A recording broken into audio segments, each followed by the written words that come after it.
At a young age, John Mark Miraflor knew how vital it is to adopt and stay focused on God's plan in his life.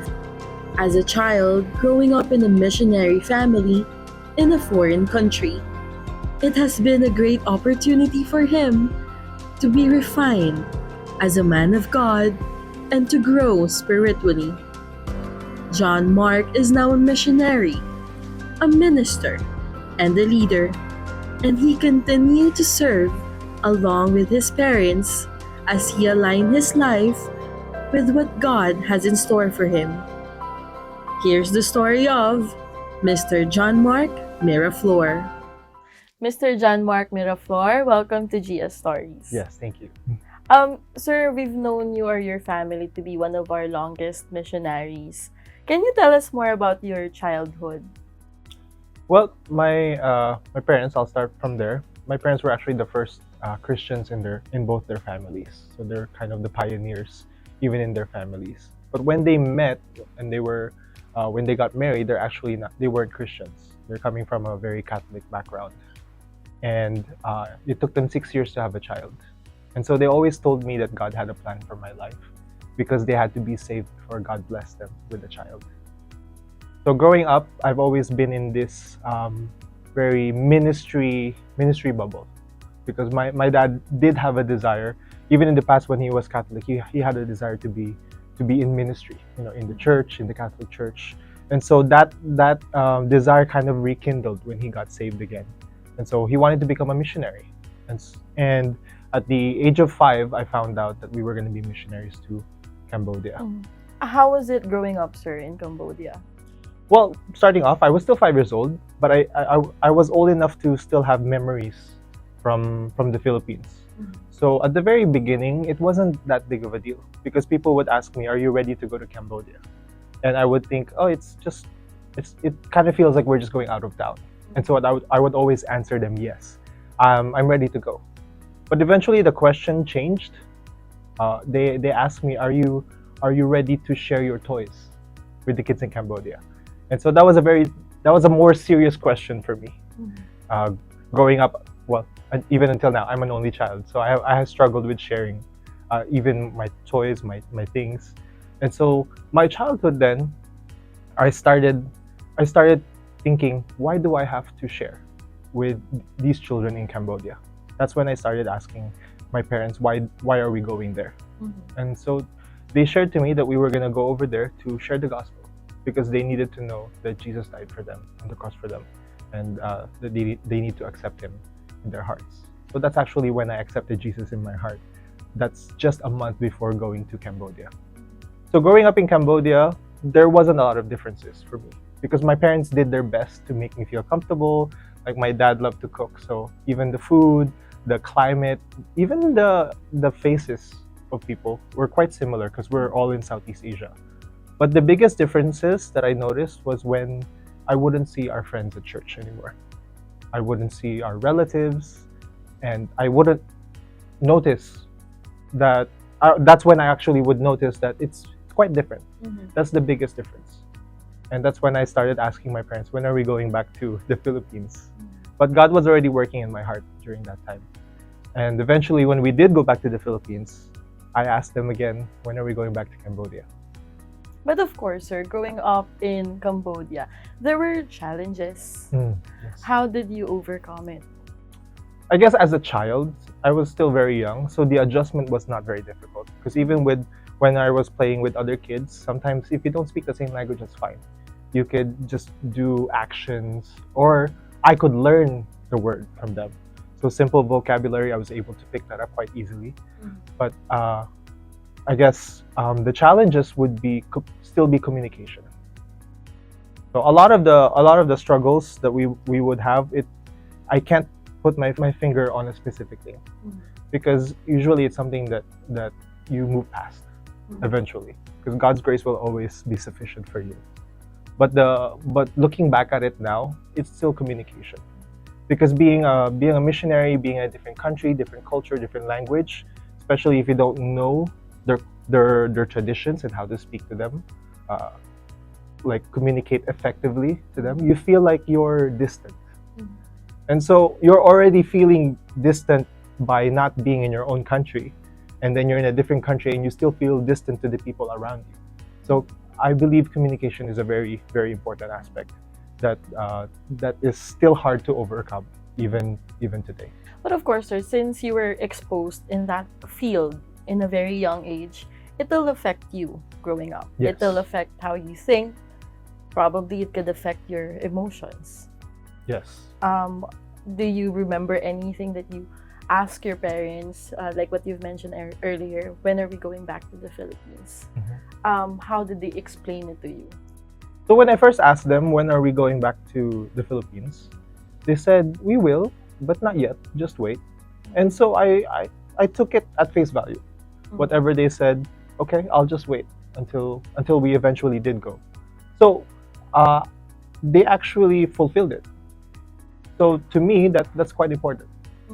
That they were actually true to what they said. They just said, just wait, it will happen, but we don't know when. And it did happen. And so I felt that I had full trust in what they were doing, the same way that they were trusting God in leading their lives. But you mentioned that you were in the ministry bubble. Oh yes. Do you have a different dream as a kid? Are you aspiring to be a different, or to be in a different industry or a different career? I guess growing up, I had some interest with computer engineering, IT. So that was actually my first choice when considering colleges. But during that time, when I grew up, I was very heavily involved in the music ministry at church. And I always thought ministry will always be part of my life. Because actually, I wouldn't be where I am right now if not for ministry. So I know it's not something I can just let go. So wherever I'm at, even if I pursue a different career, ministry would still always be a part of it. And I just know that I wouldn't be too far from ministry. What are your ministries right now, sir? So right now in Cambodia, our priority is church planting. So we are church planters, but as we minister to the Cambodians, we saw different needs.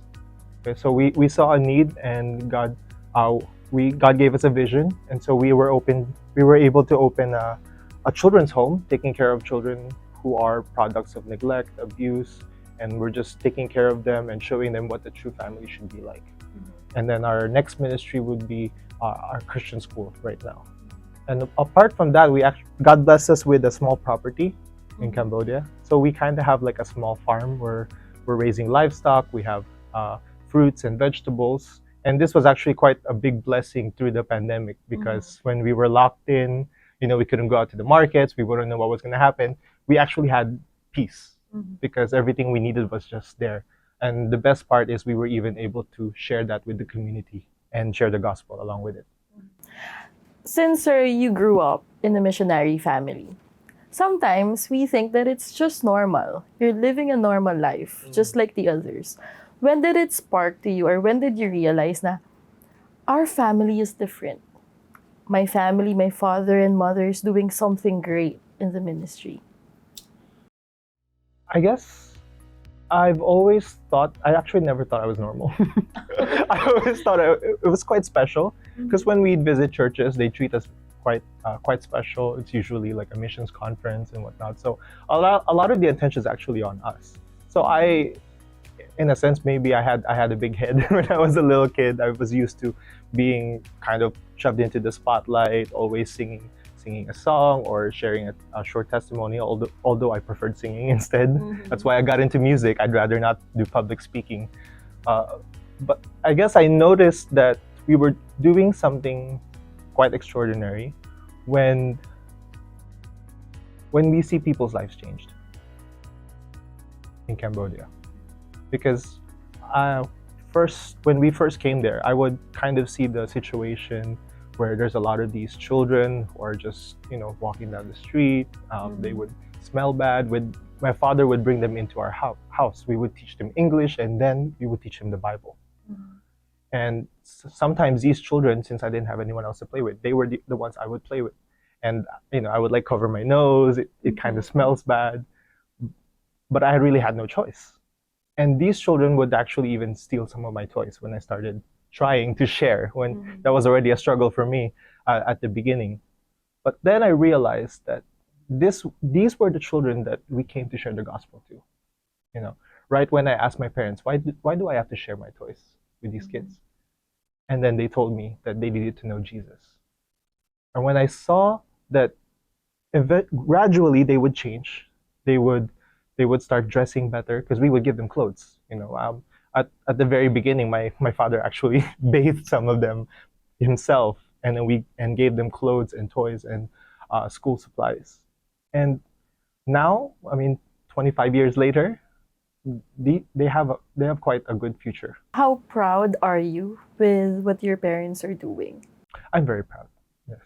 Well, not in a prideful sense, but I am so I guess grateful and privileged to be a part of this ministry of sharing God's love to them. You know, I mean, we're imperfect people. You know, we when we depend on our own strengths, a lot of things don't go our way. But when you depend on God, a lot of these things are not our achievements, but God uses us to be a blessing to others. Sir, are you close with your parents? I would say we're quite close, even at a young age. I guess with me being an only child, it's easy to go everywhere together. Whenever my dad would have a speaking engagement to speak at a missions conference, he would always bring me and my mother along with him. So I'm blessed at an early age to be able to travel and visit a lot of different churches across Southeast Asia.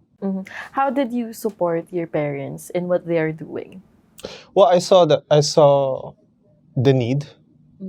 Whatever it is that's lacking, I would just fill in that gap. So growing up, I saw the need in the ministry because my mom teaches English, my dad does the preaching, and teaching as well. And during our services, I would notice like the music is pretty bad. It's a music ministry, so that's where I saw the need, and that's where I got very much involved in. And that's kind of like what we do now. Whenever we're doing ministry in a different location or even just visiting another church, wherever you see that there is a need, you just fill that gap. You volunteer, you help because you have some experience on how it should probably go. Oh, they need someone for counseling, they need someone to play a song. Actually, there was one time when we were visiting a church, and and their pianist, or keyboardist, they were they were not there. They were late for various reasons, and so they just came up to me and said, "Hey, could you help us play this song for church?" And I was very happy to. I was glad to do that. How did your parents support you in your ministry? Well, right now we are still working together. While we have different gifts, we have different specialties. I run most of the school, and now I'm doing a lot of the preaching on a weekly basis in the local language. My dad's more focused in the outreaches. So we're still helping each other a lot in many different things. I'm still starting out, so I haven't even completed deputation. I'm still fundraising my initial goals. So we help each other as much as we can wherever we can. Is there a piece of advice that you will never forget from your father? I guess it's the faith that he displayed, because him deciding to become a missionary, they were the first Christians in their own family, so no one would be suggesting this to him. So he was totally going against the grain in all of this, maybe against different advices. Even my mom was not quite on board when she first heard the idea. So it took a lot of faith for my father to make this decision. He's always had that desire to serve and minister to people, even when he was still very religious, as a Catholic. He would be very involved in the Catholic Church. But that was not the place for him. He wasn't saved. He didn't have a personal relationship with Christ during that time. And so looking at his life, looking at the what we've been through together as a family, he would always tell this story about Abraham, how he took a step of faith, outside of his father's family, his home, and he would just go to a place where he's never been before, just completely trusting God. And I can testify that just as Abraham was blessed by God, my father was also blessed. And it wasn't just him, it's his whole family. And eventually that's what also challenged me to take on, to have that calling to be a missionary. How did you confirm that calling, sir? Well, that's a very good question. At the beginning, it was kind of tough. As an only child, it's kind of like what's expected of me. So, like, oh, you have no other brothers and sisters to take on what your parents are doing. It just has to be you. So I kind of struggled with that thought. I really did at the beginning. I had to confirm that, is this from God, or is it just, people pressuring me? Pressure. Is this just what people expected of me? But going back to that story with Abraham, I know for sure that we were blessed because of my father's step, him taking that step of faith. And so I was challenged by that as well. And I know that God wanted me to be in Cambodia. I had many opportunities as well. Even when I was studying just right after college, I was actually in California. That's where I graduated. And I had some opportunities to be there as well. But God kept redirecting me until I went back to Cambodia. And everything just seemed easier.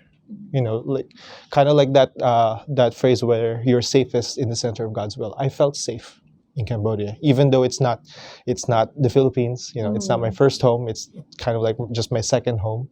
But I feel safe there. And of course, I believe, sir, that growing up, there were already telltales of what you will become or what you are called for. You were taught on how to share. You've seen the difficulties that the Cambodians are going through. Yes. So, sir, how would you encourage others to take part in what you do in Cambodia? Right. Well, a lot of people don't know where to start. Right. Maybe they want to. They will like it, but they're not sure. They never get a chance to actually try out. Well, it's getting much easier now to actually come visit. So I would say come and see.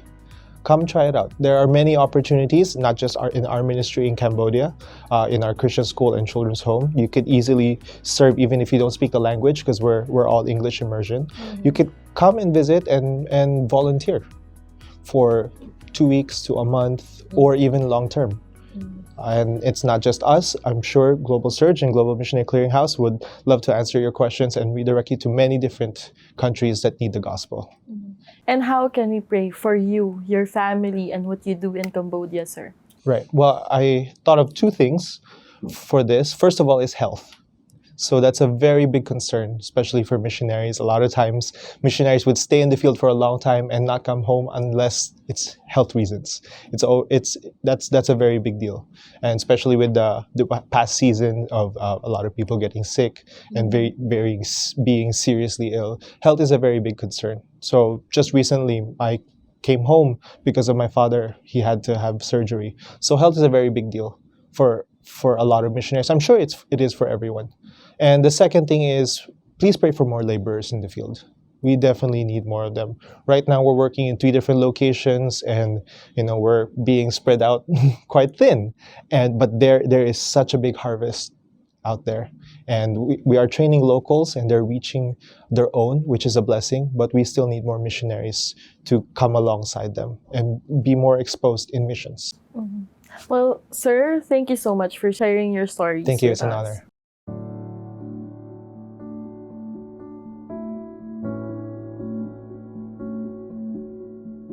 I noticed that we were doing something quite extraordinary when we see people's lives changed.